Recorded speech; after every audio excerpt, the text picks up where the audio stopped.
ओम नमः सिद्धिभ्यः। ओम नमः सिद्धिभ्यः।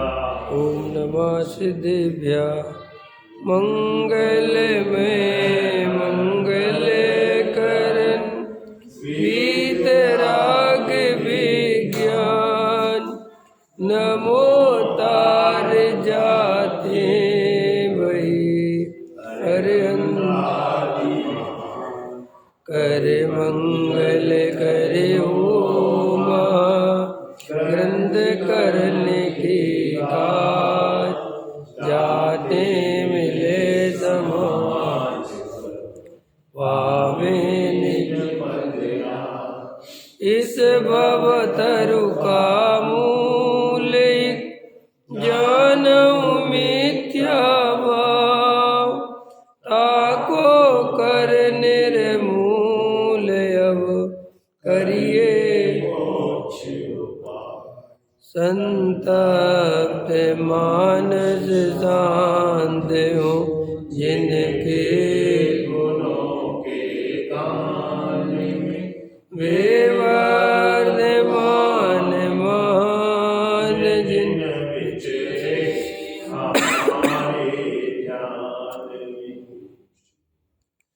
मोक्ष मार्ग प्रकाशक 8वां अधिकार 294 पेज चल रहा है। आज अपने को व्याकरण न्याय आदि शास्त्रों की उपयोगिता पर चर्चा करनी है। इसके पहले चारों अनुयोगों में दोष कल्पना करके अभ्यास से परांगमुख होना योग्य नहीं है, ये चर्चा हुई थी। और सामान्य जानने से विशेष जानना बलवान है, इस पर चर्चा हुई थी। तो सामान्य जानने से विशेष जानने का मतलब ये नहीं है कि आप बहुत करणानुयोग जानने लग जाओ, बहुत गहराई से कर्म प्रकृतियाँ और 3 लोग नापने लग जाओ, ये नहीं है।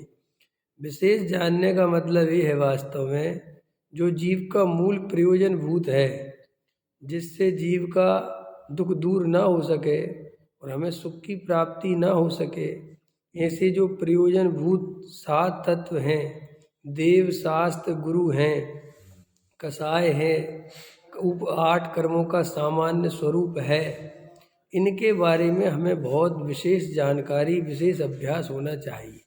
मूल प्रयोजन भूत तो तत्व यही हैं। इसलिए देव शास्त्र गुरु का सच्चा निर्णय, 7 तत्वों का सच्चा निर्णय, 6 द्रव्यों का स्वरूप, निमित्त उपादान का स्वरूप, क्रमबद्ध पर्याय का स्वरूप, सर्वज्ञता का स्वरूप, वीतरागता का स्वरूप, ये जो मूल बेसिक हैं। एक द्रव्य दूसरे द्रव्य का कर्ता धर्ता नहीं है। द्रव्य गुण पर्याय का स्वरूप, पर्याय द्रव्य से भिन्न कैसे है, विकारी पर्याय क्या है, अविकारी पर्याय क्या है, गुण किसे कहते हैं, सामान्य गुण क्या है, विशेष गुण क्या है, आत्मा की पहचान कैसे की जाती है ना। ये सब जो मूल तत्व ज्ञान है, इसका हमारा अभ्यास बहुत मजबूत होना चाहिए और एकदम क्लियरिटी होनी चाहिए।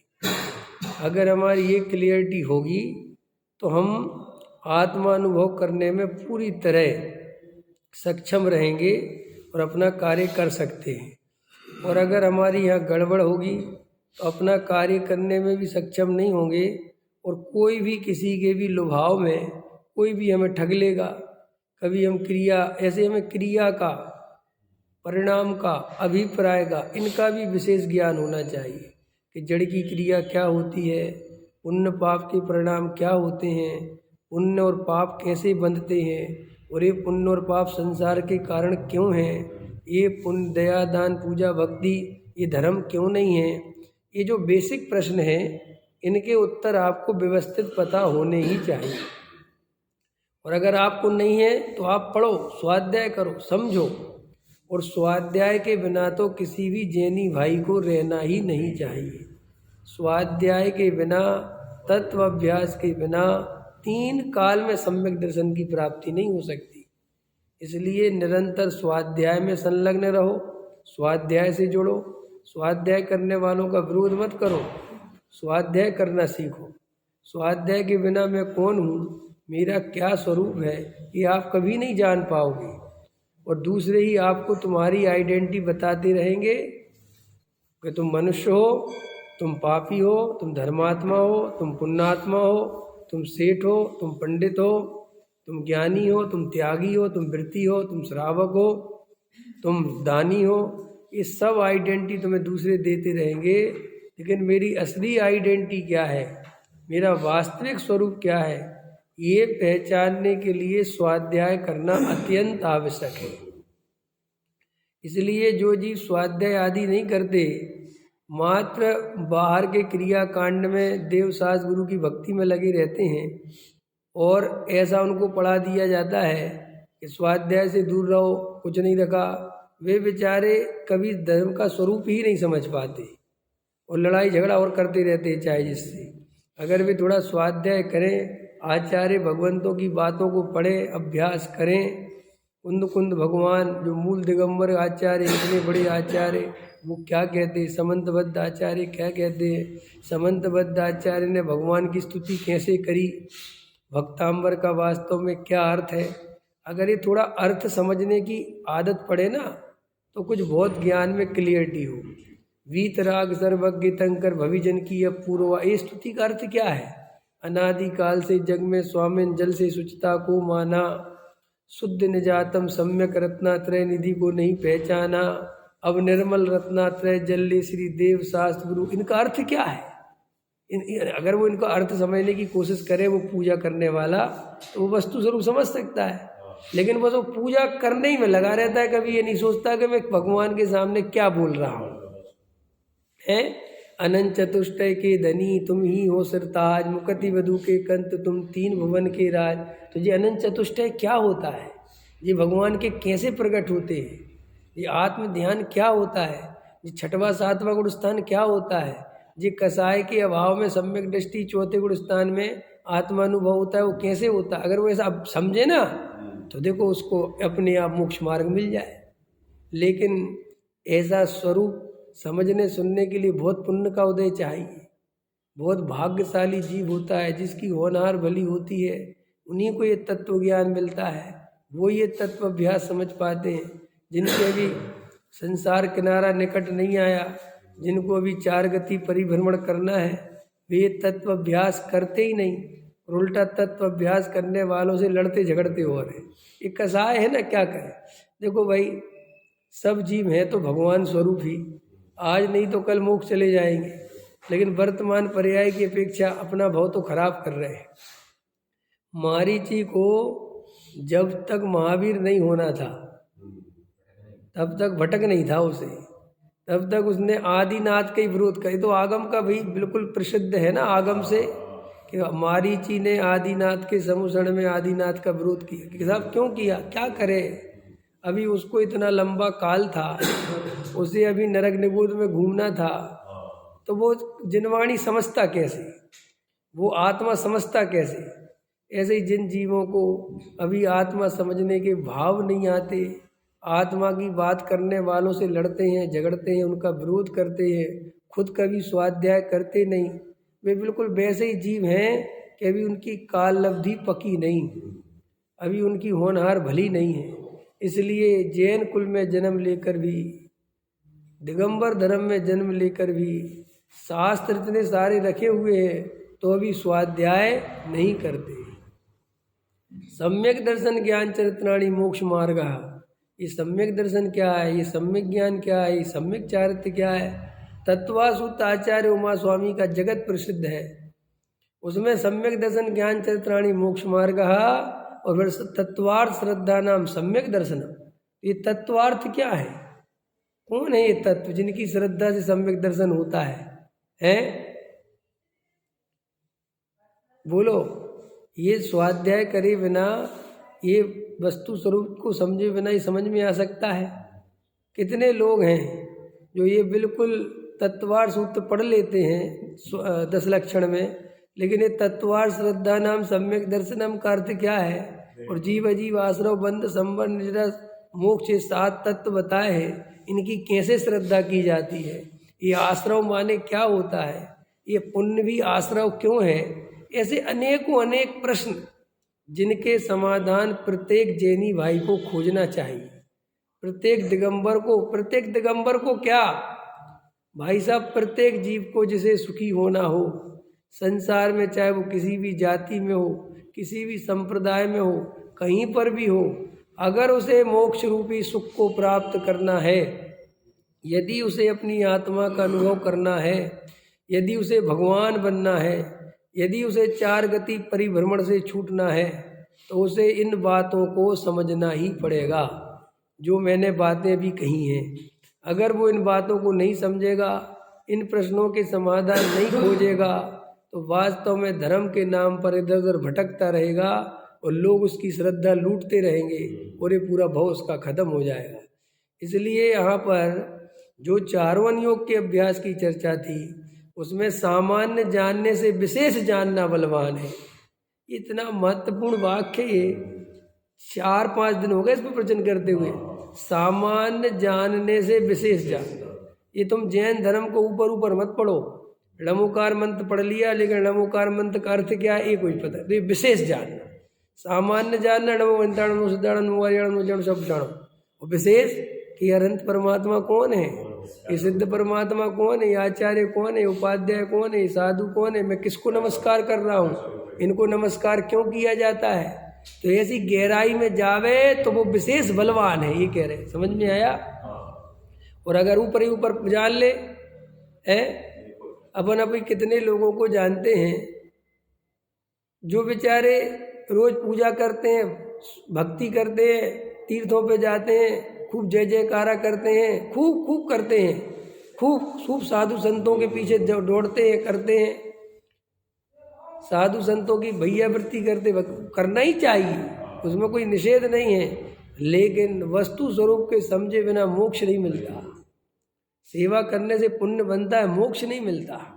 और वही लोग बेचारे, उनसे पूछो कि 6 द्रव्य क्या है, 7 तत्व क्या है, वस्तु का स्वरूप क्या है, वो कहते ये कौन सी कहानी सुनाने बैठ गए भैया, ये वस्तु का स्वरूप क्या होता है?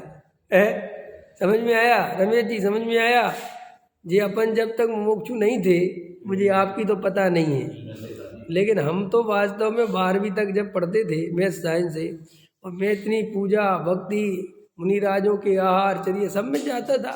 मैं खुद ही पक्का ही हूँ ना है, मैं तो कोई ऐसा तो नहीं हूँ कि मुझे कुछ खबर नहीं है। और खूब मुनिराजों की सेवा भक्ति करते थे। समझ में आया। अभी भी कोई अवसर हो, कोई सच्चे मुनिराज हो तो जाते हैं, सुनते हैं, लेकिन वहाँ इतना करने पर भी हमें 6 द्रव्य के नाम पता नहीं थे कि ये 6 द्रव्य कौन से हैं, 7 तत्व क्या होते हैं। ये इतनी स्थूल बात जो पाठशाला में पढ़ा देनी चाहिए, वो हमें 12वीं क्लास तक पढ़ने के बाद पता नहीं। और आज भी ऐसे लोग हैं, हमारे भाई बंधु हैं सब, उन्हें कुछ नहीं पता, और रोज अभिषेक करने पहुंच जाते हैं, रोज नियम से। और उनसे पूछो, सुनो इधर आओ, ये 6 द्रव्य के नाम तो बताओ, कहते हैं क्या बीमारी है। उनसे पूछो वस्तु स्वरूप क्या होता है, आत्मा क्या होता है, बोले अरे तुम आत्मा वाले हो क्या?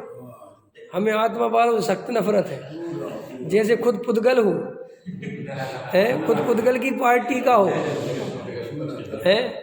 क्यों भैया तुम पुद्गल की पार्टी के हो क्या, अजीब की पार्टी के हो हैं? हम आत्मा की चर्चा करते तो उसे ऐसा कहता कि तुम आत्मा वाले हो क्या? तो बताओ जो बिना ही आत्मा के जिंदा है?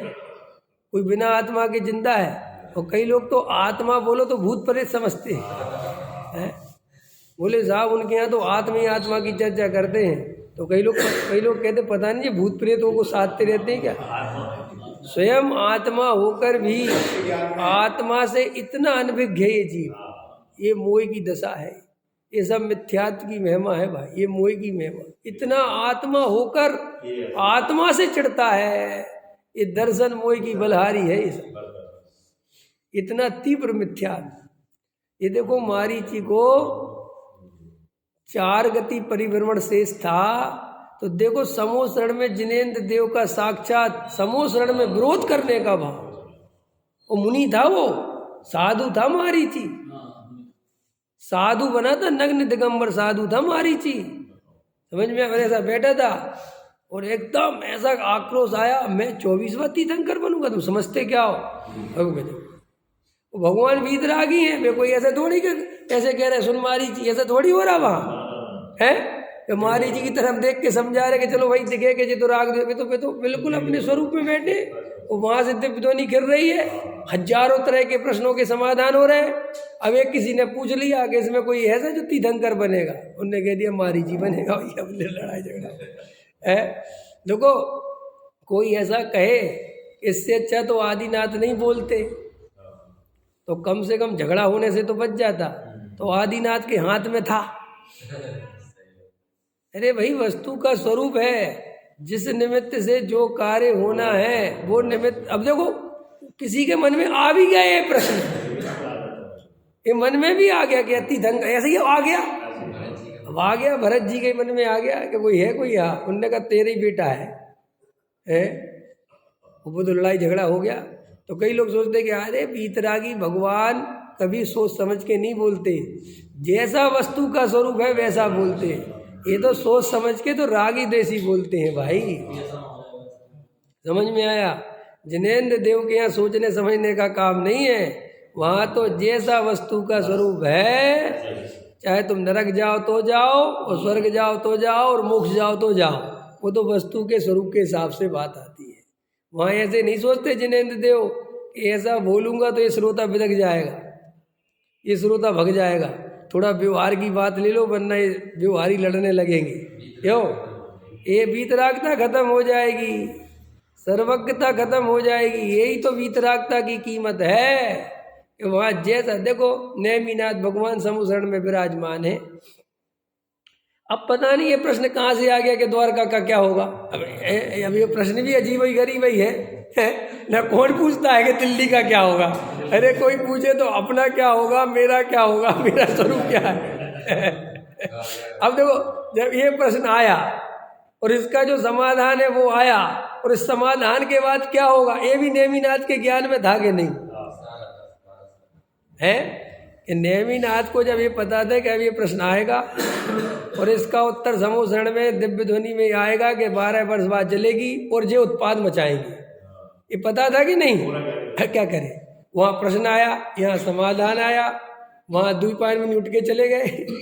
समझ में आया? मेरे निमित्त से नहीं चलने दूंगा, मैं तो जाता हूँ। और वो अपन ऐसा कहते हैं उठ के चले गए। वो तो ये संसारी जीवों की दशा ऐसी थी कि वे समझ गए थे कि अगर अब मैं यहाँ रहूँगा तो रहने नहीं देंगे। क्यों? कि साहब कह दिया कि इनके निमित्त से जलनी है तो ये तो मुझे वैसे ही मार डालेंगे, आहार देना तो बहुत छोड़ी दूर की बात। समझ में आया कि नहीं आया? तो उन्होंने कहा ठीक है भैया हम चले जा रहे हैं, और क्या कर सकते हैं। लेकिन विधि के विधान को जो होनहार है, सर्वज्ञ देव के ज्ञान में जो झलका है उसे कौन टाल सकता है। और ये कोई हमारे यहाँ की बात नहीं है, ये कोई क्रमबद्ध पर्याय की बात नहीं है। गीता में भी कृष्ण ने कहा है, पढ़ लेना। जब अर्जुन ने कहा कि मैं नहीं मार सकता अपने सगे संबंधियों को, मुझे नहीं चाहिए राज्यभाज, मेरे पास की नहीं है, मैं अपने द्रोणाचार्य के ऊपर जो है बाण चला दूं, मैं अपने पितामह पे बाण चला दूं जिनने मुझे गोद में खिलाया है, मैं नहीं कर सकता ये सब। तो अर्जुन श्री कृष्ण ने अर्जुन से क्या कहा? अरे तात तुम कहाँ इतने आकुल व्याकुल हो रहे हो, ये तो मैंने पहले ही मरे हुए देख लिए हैं। समझ में आया कि नहीं आया? क्या ये तो मैंने पहले ही मरे हुए देख लिए, और ये तुम्हारे निमित्त से ही मरना है। कहाँ तुम्हें लड़ाई झगड़े के छोड़ रहे हो, और ऐसा ही होना है। झगड़ा हो मैंने वो गीता में भी लिखा है कि जो होना है वो होना है। तुम ये व्यर्थ के विकल्प करते हो कि मैं बदल दूंगा, क्या बदल दोगे? ये बदलने का भाव ही तो मिथ्यात्व है। क्यों समझ में नहीं आता? और ये खाली हमारे यहाँ की बात नहीं है, ऐसी कोई जाति नहीं, ऐसा कोई धर्म नहीं जिसमें क्रमबद्ध पर्याय नहीं हो। ये अलग बात है कि कुछ लोग हमारे क्रमबद्ध पर्याय का हमारे ही लोग विरोध करते हैं, लेकिन खूब सुनाते हैं कि जो होना है वो निश्चित है। अरे कौन किसको टाल सकता है? जिसको जब मरना है वो मरेगा, तो क्रमबद्ध ही तो है। ये तुम ही तो बोल रहे हो, निज आयु छह से मरण हो यह बात जिनवर ने, तो तुम क्रमबद्ध पर्याय तो बोल रहे हो। और क्या बोल रहे हो? जो जो देखी वीतराग ने सो सो होसी वीरा रे अनहोनी कछुन, ये तो क्रमबद्ध पर्याय तो है ही, बस उसका नाम नहीं लेते, बाकी सब बोलते तो तुम भी क्रमबद्ध पर्याय। जिसके भाग्य में जो लिखा है उसे वो ही मिलेगा, ये क्या है? ये वाक्य क्या है? और तुम बड़े क्रमबद्ध के नाम से नाक से कोड़ते हो। और रात और दिन क्रमबद्ध के गीत गाते हो किसी ना किसी दूसरे रूप में, हैं? गाते हो कि नहीं? कि साहब ये काम, अरे जब होने की काल लग दिया बोल। आप लोग व्यवहार में चले जाओ, सब कहते भैया भगवान की मर्जी के बिना पत्ता नहीं हिलता। ये क्या है? क्रमबद्ध पर्याय तो है ही। अल्लाह जैसा रखेगा वैसा रखेंगे, क्रमबद्ध पर्याय तो है, हैं? क्या है? जाको राखो साइया मार सके ना कोई, है? ये भी है ना, जाको राखो ऐसा बोलते ना, क्या बोलते हैं? जाको राखो साइया, यही है ना, मार सके ना कोई, है? तो ये क्या है? क्रमबद्ध पर्याय तो है। और कहाँ कहाँ से क्रमबद्ध पर्याय चाहिए आपको, बोलो? अब आप एक शब्द से चिढ़ते हो तो चिढ़ते रहो, वास्तव में वस्तु का स्वरूप तो यही है। हम कह रहे हटा दो, तुम क्रमबद्ध की जगह जो शब्द अच्छा लगे बोले लो, हमें तो कोई दिक्कत नहीं है। हमारा विवेक नाम है, तुम्हें पसंद नहीं है दूसरा रख लो, लेकिन हम तो हम ही रहेंगे ना, कि हम बदल जाएंगे, हैं? पढ़ते थे अपन कहानी, नाम वाली कहानी, नाम वाली याद आ गई? उसका नाम बुद्धूराम था। क्या था? हैं? कि तुम्हारा, उसकी पत्नी ने कहा कि मुझे तुम्हारा नाम पसंद नहीं है और मैं तुम्हारे साथ नहीं रह सकती। तो बुद्धूराम ने कहा, बुद्धूराम जबकि था बहुत दिमागदार, तो नाम था उसका बुद्धूराम। उसकी पत्नी को बड़ी गुस्सा आती थी, सब उसे बुद्धूराम बुद्धूराम कह के चिढ़ाते थे। तो उसने कहा, देखो नाम में कुछ नहीं रखा, तुम मेरे गुण को देखो, तुम्हें कोई दुख है क्या? कोई तकलीफ? कोई तकलीफ नहीं, तो बहुत अच्छे आदमी, तुमसे अच्छा आदमी मिलना मुश्किल है। तो बोले क्या रखा? मेरे माँ बाप ने मेरा नाम बुद्धूराम रखा था, तो बुद्धूराम सही है, क्यों परेशान होती? उसको नहीं समझ में आया। उसने उठाया अपना बैग और चली मायके। तो मायके चली तो पुराने जमाने की घटना है, पैदल जाते थे लोग, तो जा रही तो रास्ते में एक आदमी, तो उसने कहा जब वो जा रही थी मायके, तो बुद्धूराम बहुत ज्ञानी था, बुद्धूराम ने कहा जा तो रही हो, लेकिन रास्ते में जो जो मिले उनके नाम और काम देखती जाना। समझ में आया? उसने कहा ठीक। गई तो रास्ते में एक भीख मांग रहे थे। अरे बोले भैया 1 रुपया दे दो बहन जी। बोले नाम क्या है तुम्हारा? बोले दौलत राम। हमने कहा हद हो गई यार, नाम दौलत राम है और भीख मांग रहे। और एक सेठ जी बहुत दान कर रहे थे, कंबल बांट रहे थे, उनके पास गई, बोले सेठ जी आपका नाम क्या है? बोले भिखारी मल। उनका नाम भिखारी मल। उन्होंने कहा क्या हो रहा है जगत में, समझ में आया? और एक अत्यंत मूर्खतापूर्ण कोई कार्य कर रहा था, उससे पूछा तुम्हारा नाम क्या? बोले ज्ञानी। तो उसे समझ में आया। और ऐसे एक बहुत कुरूप स्त्री थी, उसका नाम बहुत सुंदरता के अर्थ में रखा गया था। मैंने उसने जब देखा 10-5 देखे तो उसने कहा अरे नाम में तो वास्तव में कुछ नहीं है। तो भैया ऐसे तुम्हें हमारा नाम पसंद नहीं हो, हमें क्रमबद्ध पर्याय सब नाम तुम दूसरा रख लो, तुम होनी रख लो, नियति रख लो, कि जो क्रम नियमित रख लो। ये शास्त्रों में सब क्रम नियमित है, क्रम नियमित रख लो, हमें क्या फर्क पड़ता है? हम कौन से नाम के भूखे, हमें क्या फर्क है? हमें तो देखो जी वस्तु स्वरूप जैसा है वैसा समझना है, हमें किसी से राग देश कसाय करके संसार में थोड़ी घूमना है। इसलिए हम तो जो वस्तु का स्वरूप है वो बताते हैं। अब देखो भैया बात इतनी सी है, टोडरमल जी साहब कहते हैं कि हम तो शराब की निंदा करते हैं कि शराब बुरी चीज़ है। अब इसमें कलार को बुरा लगता है शराब बनाने में, तो हम क्या करें बताओ? हम तुमसे तो हमारा कोई लेना ही देना नहीं है, शराब बुरी है। ऐसे ही हम तो मुनिराजों का स्वरूप बताते हैं। अब मुनिराज का स्वरूप बताते हैं और तुम वैसे आचरण नहीं पालते तो तुम्हें बहुत बुरा लगता है, तो हम क्या करें भैया?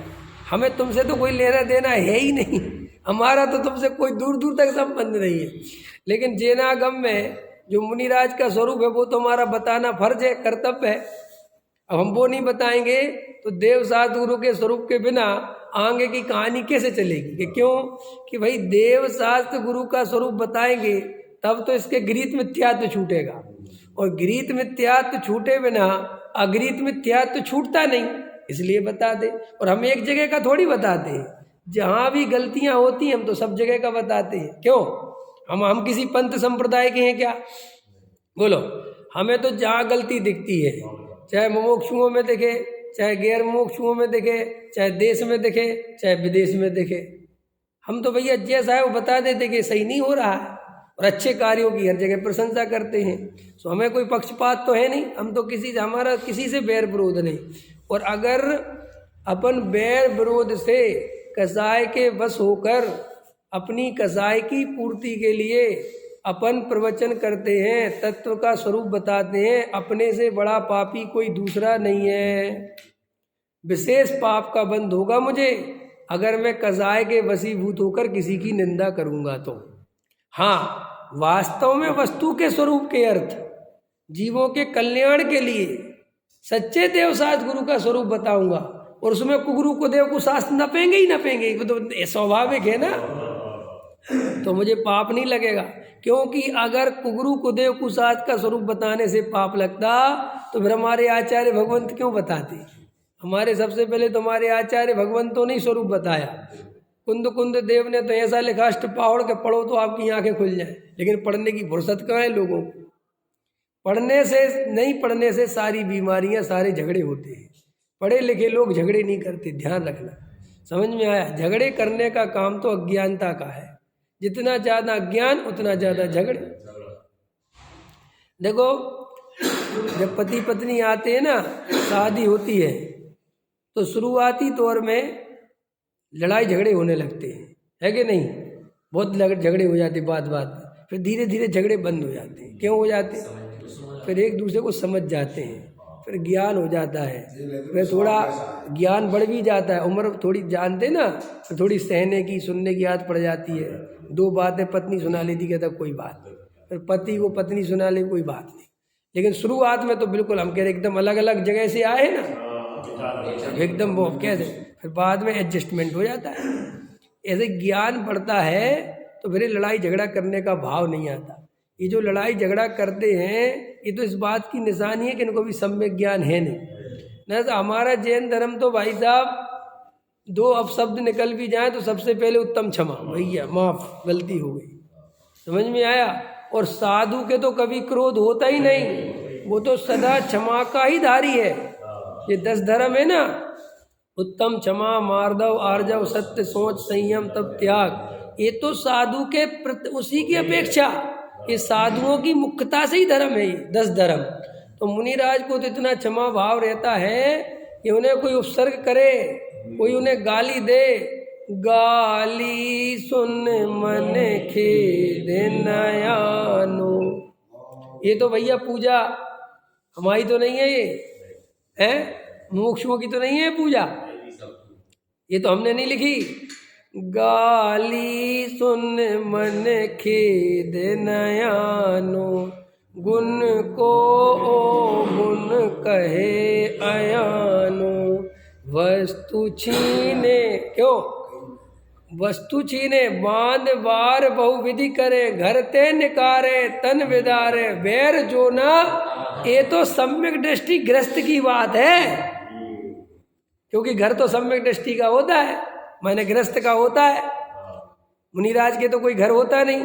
तो जब हमारे यहाँ एक सम्यक दृष्टि धर्मात्मा की ऐसी क्षमा है कि गुण को अवगुण, माने है तो गुण और वो बता रहा है अवगुण, वो है तो ईमानदार और वो सभा में बता रहा है बेईमान, ऐसा सुनकर भी जिसे क्रोध ना आवे।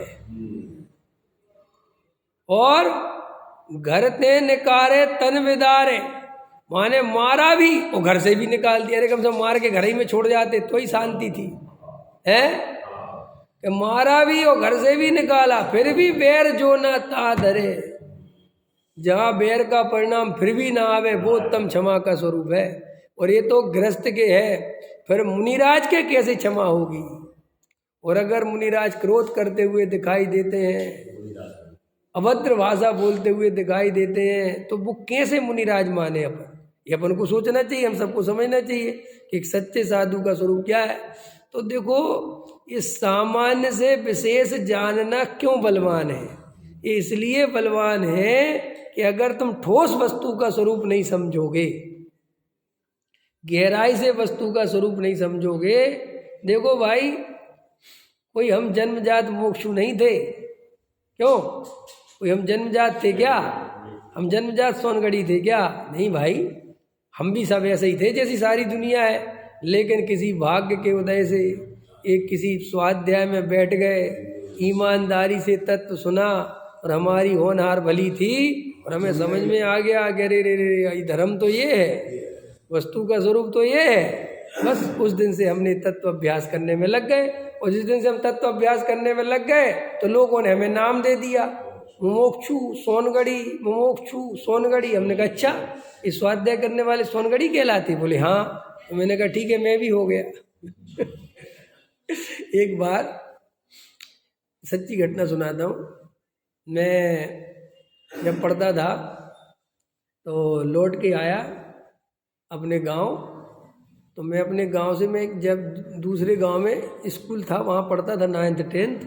तो वहाँ मेरे दोस्त थे और मंदिर भी था, जिन मंदिर तो हम जाते थे दर्शन करने। तो उसी समय समझ लो मैं आया और उसी समय उस गांव में कोई रथ यात्रा थी, कुछ भी कार्यक्रम था मंदिर का। हाँ, मुनिराज आए हुए थे, बढ़िया। तो हम गए तो हमारे मित्र मिले जो हमारे साथ 9th 10th पढ़ते थे और हम यहाँ एडमिशन हो गया था हमारा जयपुर में। तो वो हमसे बोले, अरे विवेक तुमने धर्म परिवर्तन कर लिया। मैंने भी ये पहली बार सुना था ये। और मैंने कहा धर्म परिवर्तन कर लिया? मैंने क्या कर लिया? बोले नहीं, तुम्हारे बारे में पूरे आसपास के गांव में हल्ला है कि वो विवेक था ना अपना, उसने तो वो श्वेतांबर धर्म अपना लिया। अब सोचो बात। मैंने कहा कमाल हो गया भाई, हम तो श्वेतांबरों की रात दिन कमियां बताते, हम श्वेतांबर धर्म कहाँ से अपना लें हैं? और हमने कहा भैया मैंने तो कोई श्वेतांबर धर्म नहीं अपनाया। हम तो भैया जो पढ़ने लगे, स्वाध्याय करने लगे, हम देव सद्गुरु का स्वरूप समझ गए। अब हम तुम्हें बताएंगे कि भगवान का स्वरूप क्या है, ये वीतराग मुद्रा क्या होती है। हम तुम्हें बताते हैं। तो कह ले हाँ, वो जो यही तो बातें बताते हैं वो जो धर्म बदल लेते हैं। समझ में?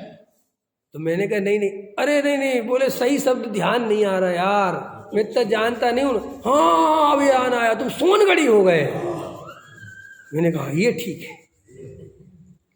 मैंने कहा मैं ये बिल्कुल ठीक है। बोले, मैंने कहा लेकिन ये सोनगढ़ की पहचान क्या है कि सोनगढ़ी हो गए? बोले जो आत्मा की बात करने लगे, वेद विज्ञान की बात करने लगे, तत्वों की चर्चा करने लगे, देव सद्गुरु का स्वरूप समझने लगे, वीतरागी धर्म के अलावा किसी और धर्म को नहीं माने, जो गीत मिथ्यात्व का सेवन छोड़ दे, जो कुगुरुओं से दूर हट जाए, वो सोनगढ़ी है।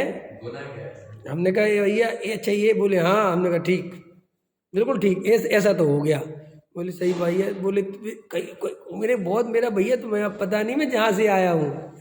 समझ में आया? मेरे परिवार के लोग मुझ पर करुणा करते हैं, पता। हाँ, मेरे ताऊ जी वगैरह कहते बेचारा भ्रष्ट हो गया।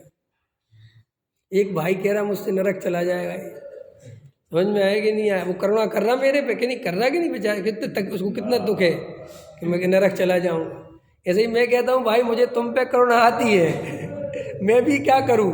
तुम जैसे मुझ पे करुणा करते हो कि ये भ्रष्ट हो गया और ये नरक चला जाए, ऐसे मुझे तुम पे भी करुणा आती है। कभी मैं भ्रष्ट था, क्योंकि मैंने तो वो जिंदगी जी के देखी है जो तुम जी रहे हो, मैं वो छोड़ के यहाँ आया हूँ।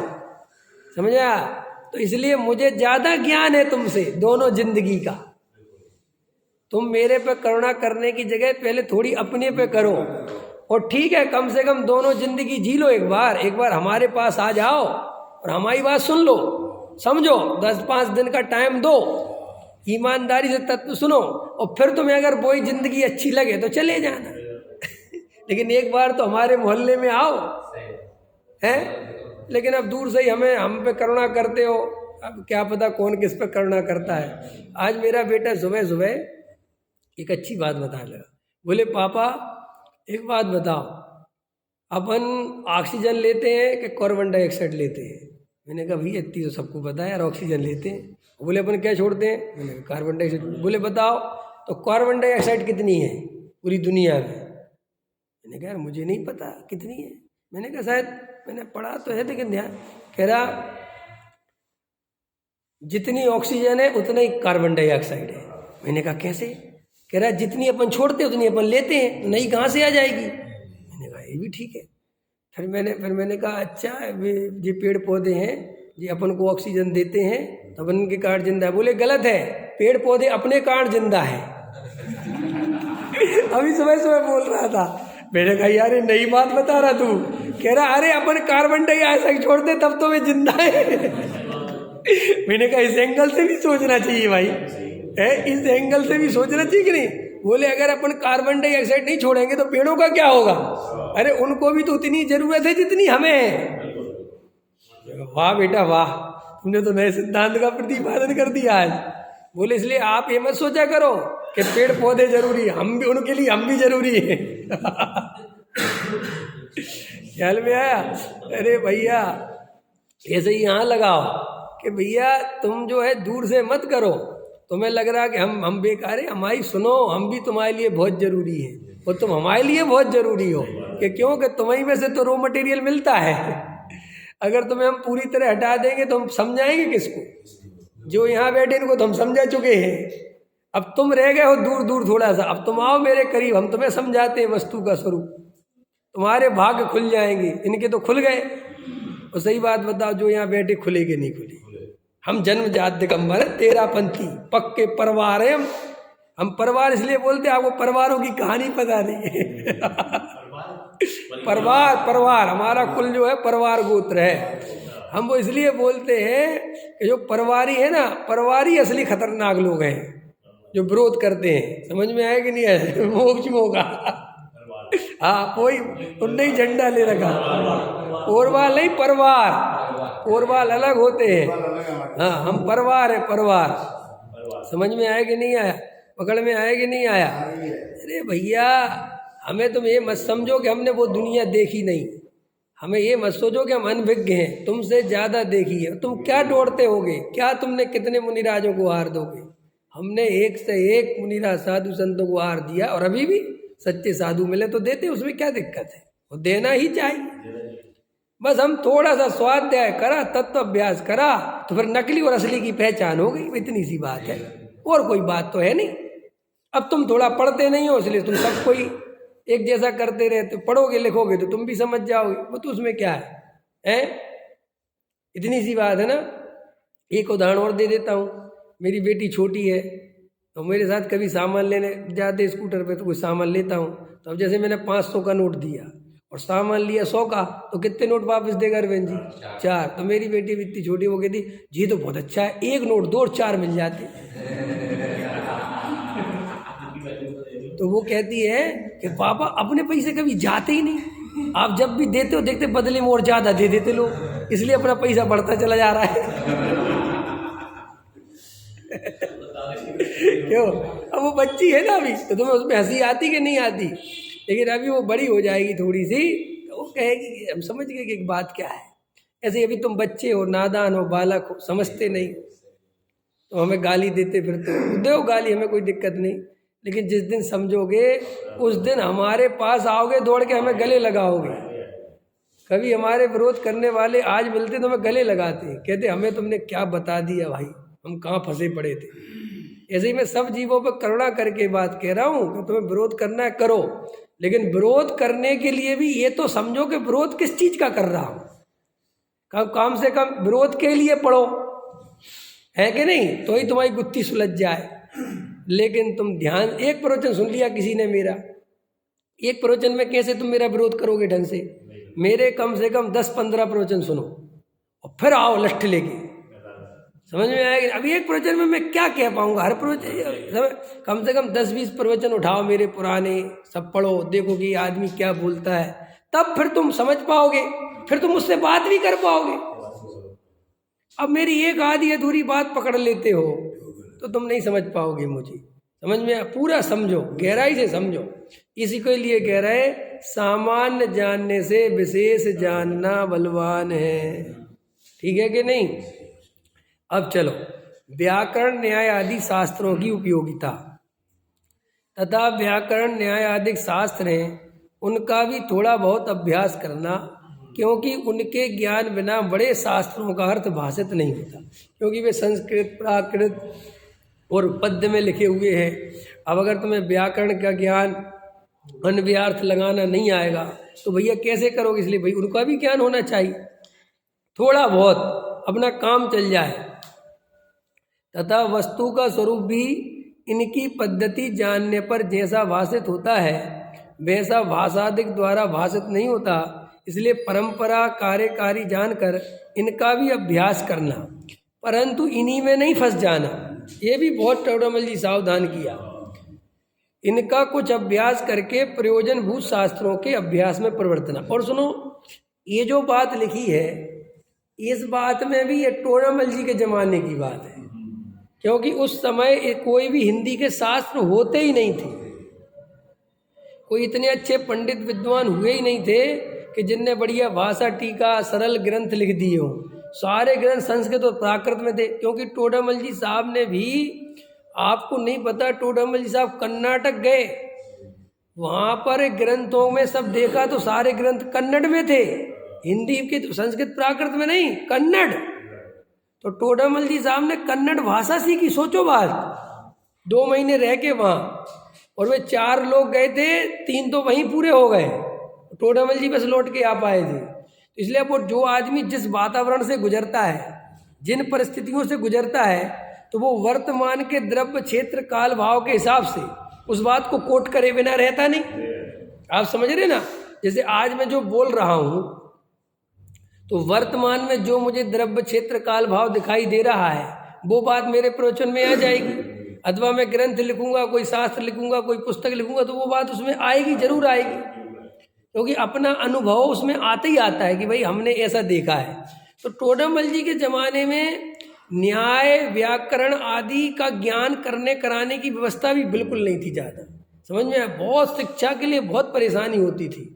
ये मतलब टोडामल जी को सुनने के लिए लोग, समझ रहे हो ना, बड़ी मुश्किल से पहुंच पाते थे, और कोई कुछ नहीं जानता था। पहले आर्थिक परिस्थितियां भी, विषमताएं भी, डाकू चोर लुटेरे जंगल बहुत होते थे। बनारसी दास जी अपने जीवन में 10 बार लुटे और 10 बार करोड़पति बने, तो फिर लुटे, फिर लखपति बने। कभी जंगल में लूट लिया उनका सामान, कभी कहीं व्यापार करने जाते थे पहले लोग, तो क्या होता था, गधों पे, बैलगाड़ियों पे, इन पे सामान रख के इस नगर से दूसरे नगर बेचने जाते थे। तो ऐसी सड़कें नहीं होती थी, ऐसी व्यवस्था नहीं होती थी, राजमार्ग नहीं होते थे, जंगल के रास्ते जाने पड़ते थे। तो कई बार तो शेर चीते खाले में, ऐसी स्थिति। और कई बार वहाँ डाकू आ गए जंगल में, ना पुलिस होती थी, कोई व्यवस्था थोड़ी होती थी कि तुम जाके रिपोर्ट लिखवा दो कि साहब मेरा माल लुट गया, कोई तुम्हारे वो करेगा तफरीश। वहाँ ऐसा कुछ भी नहीं था। तो भैया लूट लिया तो वो रोड पे आ गए। अब क्या करें, क्योंकि जितनी पूंजी थी वो लेके जाए थे। और ऐसा भी होता था कि गए और भाग्य से नहीं लुटे तो 2 रुपए की चीज 10 रुपए में बच गई, तो पैसा भी बहुत हो जाता था 1 मिनट में।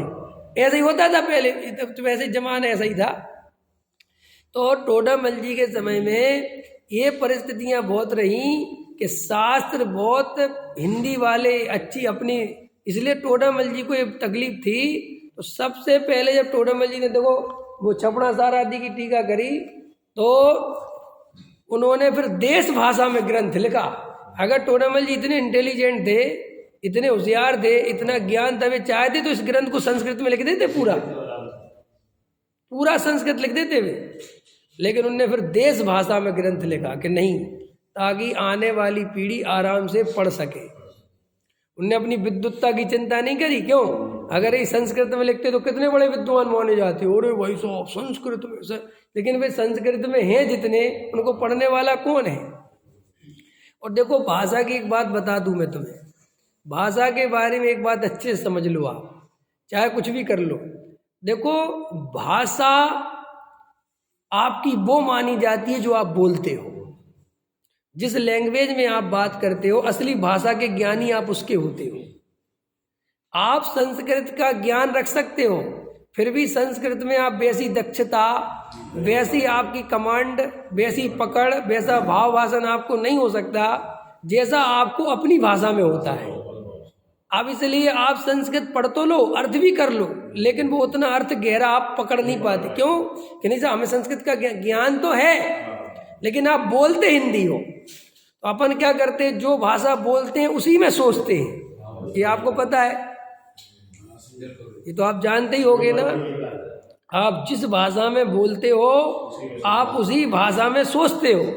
जैसे कोई आदमी जो हिंदी अंग्रेजी में, जो हिंदी वाले अंग्रेजी सीख जाते हैं, तो वे सोचते कभी अंग्रेजी में नहीं है। समझ में आया? वो सोचेंगे अपने हिंदी में, उसे अंदर ट्रांसलेशन करते हैं इंग्लिश में और बाहर फिर बोलते हैं। आप समझ रहे मैं क्या क्या? इसलिए आप कभी इंग्लिश में बोलने वाले आदमी को देखना जो मूल में हिंदी भाषी हो, तो वो आपको सोच समझ के धीरे धीरे बोलता हुआ, क्योंकि वो सोच अंदर हिंदी में रहा है और प्रेजेंट अंग्रेजी में कर रहा है। और जो अंग्रेज बोलते हैं उनकी अंग्रेजी बहुत फ्लो में होती है, इतनी उनके, क्योंकि उनकी भाषा ही अंग्रेजी है, प्रैक्टिस नहीं। अरे उनकी तो बच्चे ही अंग्रेजी बोलती है, उनकी तो लैंग्वेज मातृभाषा ही है। समझ में आया कि नहीं आया? वो तुम्हारी तरह हमारी तरह, जैसे हम बचपन में पैदा होते हिंदी बोलते कि नहीं बोलते? हमने कौन सी किताबें पढ़ पढ़ के हिंदी सीखी भाई? सहज ही हमारी तो हिंदी निकलती है। तो ऐसे ही भाषा संबंध में एक बहुत बड़ा मनोवैज्ञानिक है कि आप भाषा के बहुत ज़्यादा पीछे मत पड़ना। अंग्रेजी सिर्फ इसलिए सीखनी पड़ती है कि बहुत सारे काम अंग्रेजी में होते हैं, इंटरनेशनल भाषा है। आपको अगर अंग्रेजों के देश में जाना है तो आपको अंग्रेजी ही बोलनी पड़ेगी। तो वो इतना लेकिन कोई अंग्रेजी में अपने देश में भी अंग्रेजी में बोलने लगे, अपनी माँ मम्मी पापा से भी अंग्रेजी में बोलो, क्या काम का भैया, काहे को इतनी अंग्रेजी छाट रहे, से होना क्या है ना? और कई लोग देखो, मैंने ऐसे भी देखे कई वक्ता कि वे अंग्रेजी में अपना भाषण चालू करेंगे और 2-4-10 सेंटेंस बोलेंगे, फिर कहेंगे हिंदी में बोलूं। इसलिए नहीं कि उनको आती नहीं इंग्लिश, उनको तकलीफ होती है बोलने में। वो सोच समझने में जितनी ताकत लगती है, तो वो बोलते हैं मैं जितनी बातें 5 मिनट में बोल सकता हूँ, ये अंग्रेजी के चक्कर मुझे 15 मिनट लग जाएंगे। देखे होंगे आपने बड़े बड़े स्टार भी पहले, हाँ पहले रुक या फिर वो सीधा ही बोल देते क्या मैं हिंदी में बोल सकता हूँ है। अटल बिहारी वाजपेयी ने सबसे पहले इस बात की शुरुआत करी। अटल बिहारी वाजपेयी ने इस बात में बड़ा प्रशंसा की। अमेरिका गए अटल बिहारी वाजपेयी, अमेरिका में भाषण था, उनने कहा मैं हिंदी में दूंगा। समझ आए? बोले मेरा हिंदी में जो फ्लो आएगा वो तुम्हारी अंग्रेजी में नहीं। और इसलिए नहीं कि मुझे अंग्रेजी आती नहीं है, लेकिन मैं वो शब्दों को अभिव्यक्त कर नहीं पाऊंगा उस रूप में, इसलिए तुम अपना ट्रांसलेशन लगा लो, करवा लेना जिससे करना हो, मैं अपना हिंदी बोलूँगा। समझ में आया कि नहीं आया? और अभी मोदी जी को तो अपनी अंग्रेजी उतनी आती नहीं है, वे तो पूरा काम हिंदी में चलाते हैं। लेकिन वास्तव में हम भले ही अंग्रेजी के प्रशंसक हो बनते हैं, घरे साहब अंग्रेजी, लेकिन हम सुनना चाहते हैं हिंदी। हम भी भले ही तुम अंग्रेजी बड़ी बात, लेकिन तुम्हें भी मजा हिंदी में आता है। क्यों? कि इसलिए कि वो तुम्हारी मातृभाषा है। और ये कोई अपमान की बात नहीं है कि हम हिंदी बोलते हैं। और हमें डॉक्टर साहब हमेशा बोलते थे कि आप अमेरिका में जाते हो तो आप वहाँ पे प्रवचन कैसे करते हो? तो दादा कहते थे हिंदी में करता हूँ।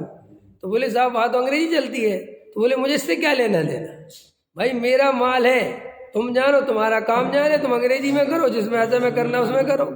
मैं तुम्हारे लिए थोड़ी कुछ कर सकता हूँ कि नहीं साहब थोड़ी आप अंग्रेजी सीख लो, कि मैं इतना टाइम बर्बाद नहीं कर सकता। और मैं सीख भी लूँगा तो भी मैं प्रवचन नहीं कर पाऊंगा अंग्रेजी में, क्योंकि वो मेरी भाषा नहीं है। नहीं समझ में आया? हमारे एक प्रोफेसर हैं, उनने अंग्रेजी सीखी कि मैं अंग्रेजी में प्रवचन करूँगा। समझ में आया? और सीख ली, वो बड़ी अंग्रेजी जानते हैं, इंग्लिश बोल लेते हैं। और वो बोले कि अब विदेश वगैरह जाऊँगा, तो उनने कोशिश करी, लेकिन वो कहते वो मज़ा ही नहीं आता, वो निकलती नहीं बात, भाव ही नहीं बनता, वो फ्लो ही नहीं बनता। तो इसलिए ये जो संस्कृत है, प्राकृत है, इनको पढ़ना चाहिए, समझ में आना चाहिए। इतना ज्ञान तो कर लो कि भाई उसका अर्थ समझ सको। लेकिन आपको हिंदी अत्यंत आवश्यक है, क्योंकि अभी हमारी वर्तमान में भाषा हिंदी है। भाषाएं कालांतर में बदलती रहती हैं। पहले एक जमाना ऐसा था, प्राकृत बोली जाती थी और प्राकृत ही लिखी जाती थी, इसलिए हमारे आचार्य भगवंतों ने प्राकृत में लिखा। काल बदला, समय बदला, फिर संस्कृत बहुत बढ़िया भाषा मानी गई। फिर संस्कृत लोग, पंडित विद्वान संस्कृत में बोलते थे, संस्कृत ही बोलते थे। अभी भी एक गांव है हरियाणा में, वहाँ संस्कृत बोलता है हर आदमी, वहाँ हिंदी नहीं बोलता। सोचो बात, पूरे गांव के आदमी, वहाँ बाल काटने वाला भी संस्कृत बोलता है। हाँ, कहता अहम तिष्ठामि, आओ इधर बैठो। समझ में आया कि नहीं आया? लो हम तुम्हारे जो है क्यों बालम क्या बोलेंगे है? तो माने वो संस्कृत का गांव है, तो ठीक है, वहाँ का बच्चा पैदा होगा तो संस्कृत बोलेगा। तो हमें ये जो टोडामल जी व्याकरण के ऊपर इस पे इतना क्यों बोला मैं, ताकि आपको भाषा संबंधी थोड़ा मनोविज्ञान समझ में आ जाए। ये भाषा के पीछे पागल नहीं होना। व्याकरण आदि अनुप्रास अलंकार, यमक अलंकार, फलाना अलंकार, ये अलंकार है, और ये सब अपन पढ़ते थे लिखते थे, ठीक है, साहित्यिक ज्ञान होना चाहिए, लेकिन उसमें बहुत ज़्यादा बुद्धि खर्च नहीं करना। पकड़ में आया? एक कह रहे टोडामल जी, और टोडामल जी के ज़माने में बहुत प्रॉब्लम थी, हमारे ज़माने में तो इतनी प्रॉब्लम है नहीं। अपन तो इतने भाग्यशाली हैं कि समय सार पे अमृतचंद आचार्य की टीका हिंदी में है, जयसेन आचार्य की हिंदी टीका है, फिर बनारसी दास जी की छंद है, उनका भी अर्थ है, टोडामल जी साहब का मोक्ष मार्ग प्रकाशक है, और डॉक्टर साहब का उसी समय सार पे अनुशीलन है, गुरुदेव श्री के प्रवचन है। अपन को तो कुछ भी परेशान होने की आवश्यकता, और अपना भाग्य अपन का को ज़्यादा सिर फोड़ो। समझ में आया? और मैं अगर संस्कृत सीख के आ भी जाता हूँ तो तुम्हें मैं संस्कृत में फिर भी नहीं पढ़ा पाऊंगा, क्योंकि उसके लिए तुम्हें संस्कृत आनी चाहिए। समझ में? तो ये तो इसलिए है कि भाषा का, संस्कृत प्राकृत का इतना अभ्यास होना चाहिए कि हमारे मूल ग्रंथों का अर्थ वो परंपरा चलती रहे। ऐसा नहीं हो कि मूल गाथाएं गायब हो जाएं और हिंदी हिंदी रह जाए। इसलिए हमारे पूर्वजों ने इस बात का ध्यान रखा कि मूल गाथा भी शास्त्र में लिखी, छपवाई जब, और टीका भी संस्कृत के, उन फिर नीचे हिंदी लिख दी कि भैया ये पूरा है, उधर से मिलान कर लेना। और आगे भी शास्त्र ऐसे ही छपने चाहिए ताकि हमारी मूल आगम परंपरा जीवंत रह सके। हाँ, ठीक है कि नहीं? इतना ख्याल में आ गया। इसलिए इन्हीं में नहीं फंस जाना, इनका कुछ अभ्यास करके देखो, इनका कुछ अभ्यास करके मैंने थोड़ा बहुत सीख लिया, फिर प्रयोजनभूत शास्त्रों के अभ्यास में प्रवर्तना। ठीक है कि नहीं? तथा अभी हमारा एक मित्र है संदीप, वो आंध्र प्रदेश में रहा होगा, तो उसको तेलुगु बहुत अच्छी आती है, वो तेलुगु ही में पढ़ा लिखा है।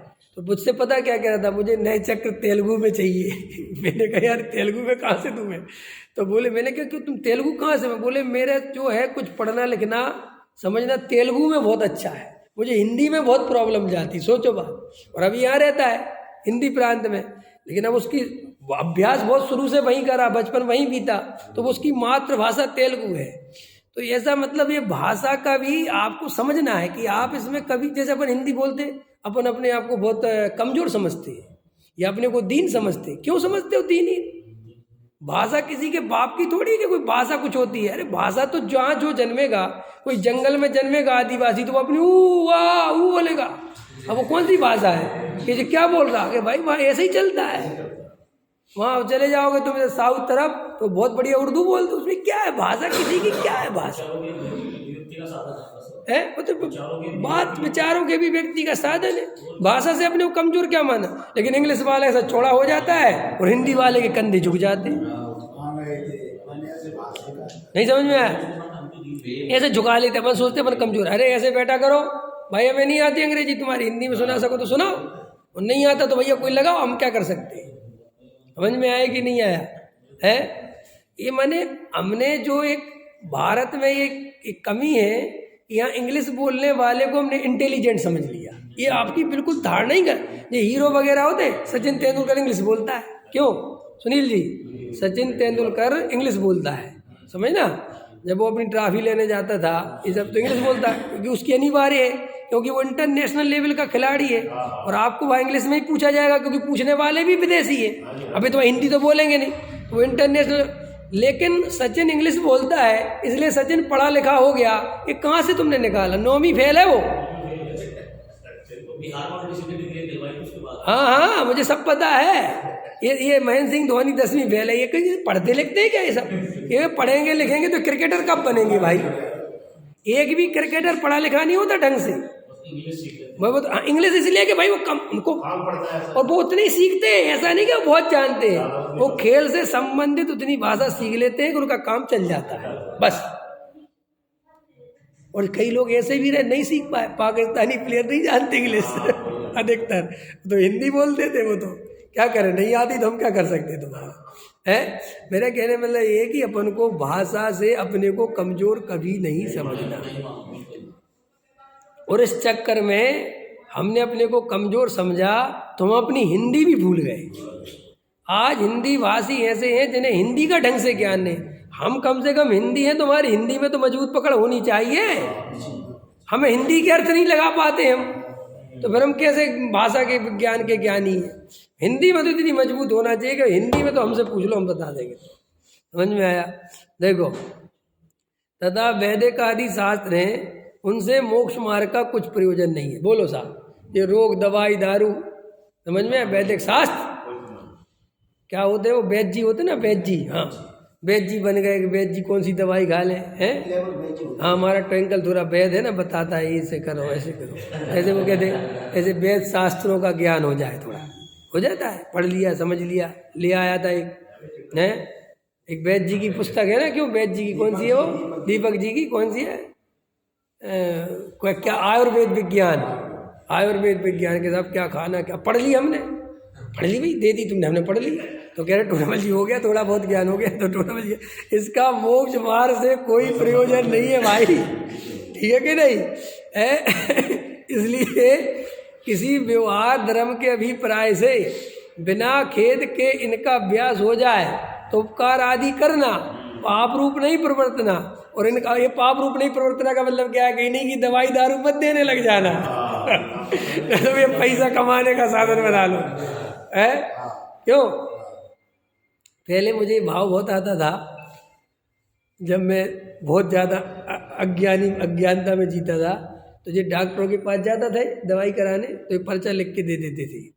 तो पर्चा लिख के दे देते थे और वो पर्चा ला के अपन दवाई ले आते थे। तो मैं उस पर्चे पे लिख लेता था कि ये दवाई इस काम में आती है।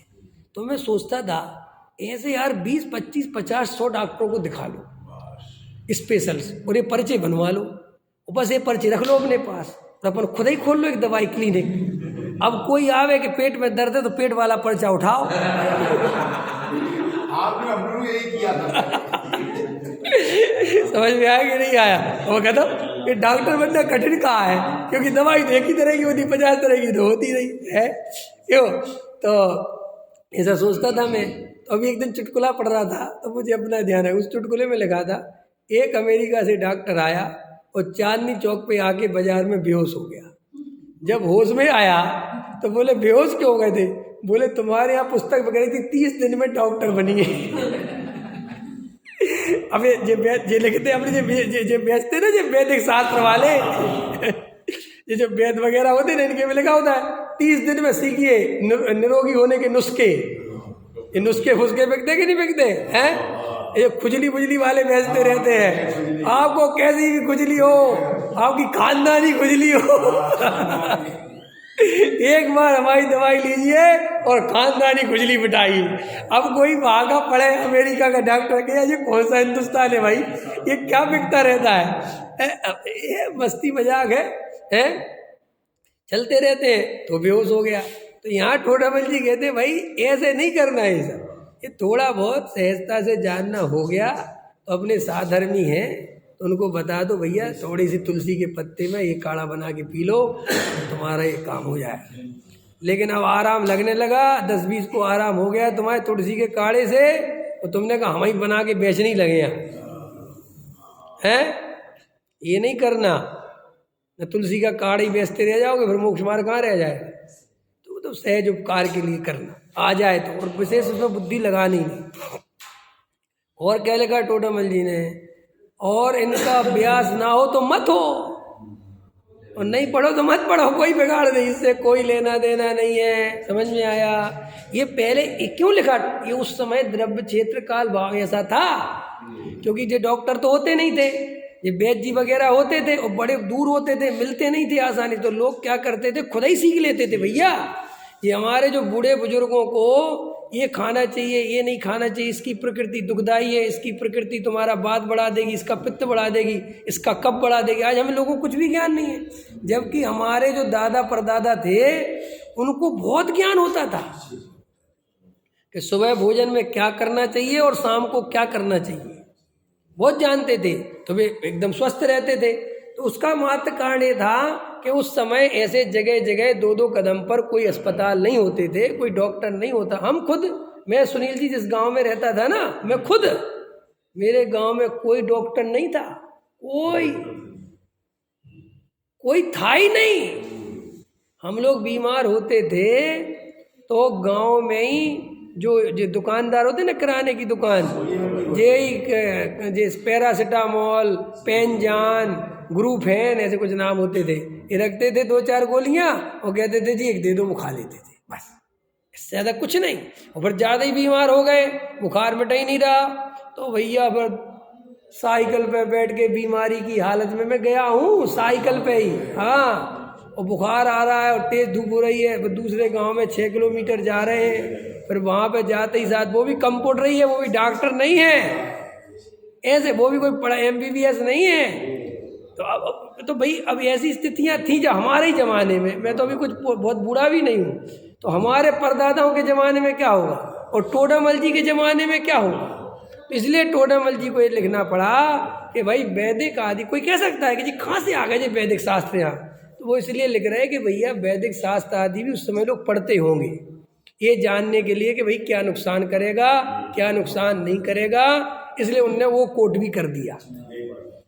माने आप उसकी गहराई में जाया करोगे, भाई ये कोट क्यों किया है, ये टोडामल जी कहाँ से वैदिक शास्त्र लेके आ गए यहाँ मोक्ष मार्ग पढ़ाते पढ़ाते, तो वो इसलिए लेके आ गए कि उनने वो चीज़ अनुभव करी होगी कि ये लोग, बहुत सारे लोग स्वाध्याय के नाम पर वैदिक शास्त्र, जंतर तंत्र मंत्र में, ज्योतिष में उतर जाते हैं और ये मूल तत्व ज्ञान छोड़ देते हैं और चले जाते हैं। इसमें ज्योतिष का नहीं लगा, मैं ज्योतिष का भी बता रहा हूँ, ये भी ज्योतिष आदि भी होते हैं, कोई ऐसी बात नहीं, निमित्त ज्ञान होता है, लेकिन ये बहुत ऊपर ही ऊपर अपने दिमाग में रहना चाहिए, बहुत अंदर नहीं जाना चाहिए। मैं हाथ देखना जानता हूँ, पता है आप लोगों को, लेकिन मैं देखता नहीं किसी का। हाँ, अब देखो, अब भी देखो तो अब तुम ऐसी विद्या लोगों के सामने प्रकट करोगे तो मैं तुम्हारा मोक्ष मार्ग तो एक तरफ रख देंगे। फिर ऐसा प्रश्न नहीं पूछते, क्योंकि धन की रुचि, संजोगों की रुचि बहुत बड़ी है, मोक्ष मार्ग की रुचि तो है नहीं। मैंने कई दफे देखा, अगर हम कभी जाते हैं प्रवचन करने और कहीं भाग्य से ये कह दे कि हम, और अभी देख लेना इसी प्रवचन का अभी रिजल्ट आएगा, इसी में मुझे आएंगे कि साहब थोड़ा हम जब मिलेंगे हमारा हाथ जरूर देखना। वैसे तो अपन मोक्ष मार्ग वाले हैं, लेकिन थोड़ा तो देखना, क्योंकि वो इंटरेस्ट बहुत पड़ा हुआ है। इस पर्याय में ऐसी एकत्व बुद्धि है कि वो बहुत पड़ा हुआ है? अपना थोड़ी देखा जाता है। ये अरुण जी वास्तव में बूढ़े हुए ही नहीं, मुझे ऐसा लग नहीं रहा ये बूढ़े होंगे हैं? जब तुम्हारा समाधिवर्ण होगा ना और हम जब उसमें बोलेंगे तो हम कहेंगे हमारे युवा थे अरुण जी, कभी बूढ़े हुए ही नहीं, वो हमेशा बिल्कुल जोश में रहते थे। और आप बिल्कुल भूल मत करना कि उनने जो है 90 साल की उम्र में दे दे, 90 साल के हुए ही नहीं, वे हमेशा बिल्कुल 20 बरस के रहे, जोशीले विद्वान हैं। क्यों, क्या कह रहे हैं? ऐसा अपना देखा कि नहीं देखा? अपना नहीं देखा जाता, हमेशा दूसरों का देखा जाता है। और फिर ठगों की विद्या चालू की जाती है कि तेरे ऊपर शनि चढ़ गया कि महाराज अब चढ़ाया आपने तो उतारो भी। हाँ उतारेंगे, चढ़ाया हमने तो उतारेंगे भी। कि कैसे उतरेगा? ला 7.5 ही लगी है, ला 2000 ला 2100 ला 2100 ला और लिया माल।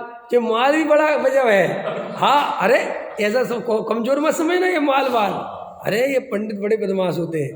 वो पढ़ रहा हूँ मैं आत्मकथा वर्णी जी की, उसमें लिखा है जब भी वे लोग कोई पंचायत में फैसला देंगे तो ये साथ में देंगे कि तुम्हारी तरफ न्याय कर दिया, अब सब पंचों को भोजन कराना पड़ेगा। और भोजन की भी रेसिपी भी बताते थे, पूड़ी बननी चाहिए, हलवा बनना चाहिए और बिल्कुल बढ़िया घी का हलवा होना चाहिए। मैंने कहा जब के लोग हैं यार हैं। हाँ पहले ऐसे ही होता था, मैंने वो खाना पीना ही सब कुछ होता था। मैंने जितनी सजा दी गई, वो पढ़ रहा हूँ आत्मकथा कि तुम्हारा दंड क्या है? कि बोलो दंड क्या है महाराज? कि तुमने ये फलाना गलती की थी कि हाँ, तो तुम्हारा दंड है कि तुम्हें 2 पंगत देनी पड़ेगी, 3 पंगत देनी पड़ेगी। ये चलता था। मैं क्या गजब की पंगत है, खाने पीने के लिए बैठे रहते थे क्या लोग हैं? वो बेचारा कहता था महाराज दो पंगत तो रहने दो, नहीं दो तो होंगी। और विद्वानों को और पंडितों को और ब्राह्मणों को इनको विशेष पंगत देनी पड़ेगी। मैंने कहा कमाल होगी, ये विशेष क्या होती है? माने इनको चूल से बुलाना पड़ेगा। समझ में आया कि नहीं? बिल्कुल हाँ। अरे भैया, इसलिए हम कहते हमें बुलाया करो तो चूल से बुलाया करो। हम भी पंडित आदमी है। अरे रे रे, क्या करें? तो ठगों की विद्या, मजाक कर रहा हूं, ठगों की विद्या नहीं सीखना, ठीक है। इस प्रकार जिन मत के शास्त्र निर्दोष जानकर उनका उपदेश मानना, ठीक है कि नहीं? ये सब गजब गजब का प्रभु, ये सब गजब का भाव टोडामल जी साहब ने दिया है कि जिन मत के शास्त्र तो वीतरागता के लिए समर्पित हैं, मोक्ष मार्ग के लिए समर्पित हैं, उसमें राग द्वेष कसाय के लिए कोई स्थान। जिन धर्म तो एक वीतरागी धर्म है, और जो जिन धर्म को वीतरागी धर्म ना माने, उसमें राग द्वेष की कल्पना करे, वे सब मिथ्या दृष्टि जानना। सहजानंदी